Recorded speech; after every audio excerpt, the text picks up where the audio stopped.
नमस्कार दोस्तों, क्या आप जानते हैं कि एक बार शीतला माता स्वयं एक गरीब भक्त की परीक्षा लेने उसके घर आई थीं और उस दिन जो हुआ उसे सुनकर आपकी आस्था और भी बढ़ जाएगी। बहुत समय पहले की बात है। एक छोटे से गांव में एक गरीब स्त्री रहती थी। उसका घर बहुत छोटा था, लेकिन उसका मन बहुत बड़ा और भक्ति से भरा हुआ था। वह हर साल पूरे नियम और श्रद्धा से शीतला माता की पूजा करती थी। शीतला अष्टमी आने से एक दिन पहले वह प्रेम से भोजन बनाती और अगले दिन वही ठंडा भोजन माता को भोग लगाकर पूरे श्रद्धा भाव से उनकी पूजा करती थी। वह हमेशा साफ सफाई रखती और माता का नाम जपती रहती थी। एक दिन शीतला अष्टमी के दिन माता ने सोचा, चलो आज अपने इस सच्चे भक्त की भक्ति की परीक्षा ली जाए। तभी शीतला माता ने एक बूढ़ी औरत का रूप धारण किया और उस स्त्री के घर पहुंच गईं। दोपहर का समय था।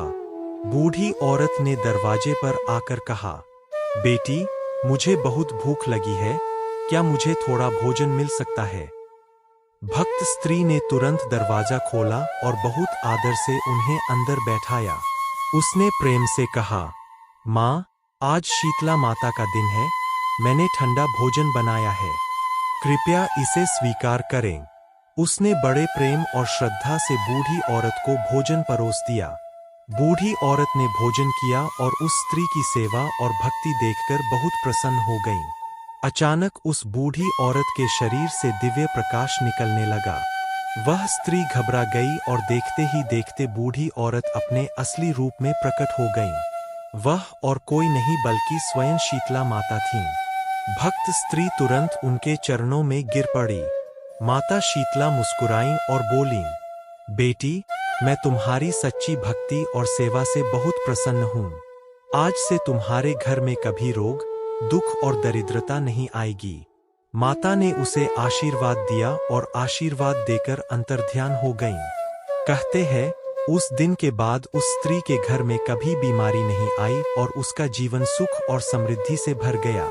इसीलिए कहा जाता है कि जो भक्त सच्चे मन से शीतला माता की पूजा करता है, साफ सफाई रखता है और अतिथि की सेवा करता है, उस पर माता शीतला की कृपा हमेशा बनी रहती है। अगर आपको यह कथा अच्छी लगी हो तो वीडियो को लाइक करें, शेयर करें और ऐसे ही भक्ति भरी कथाओं के लिए हमारे चैनल को जरूर सब्सक्राइब करें। जय माता शीतला।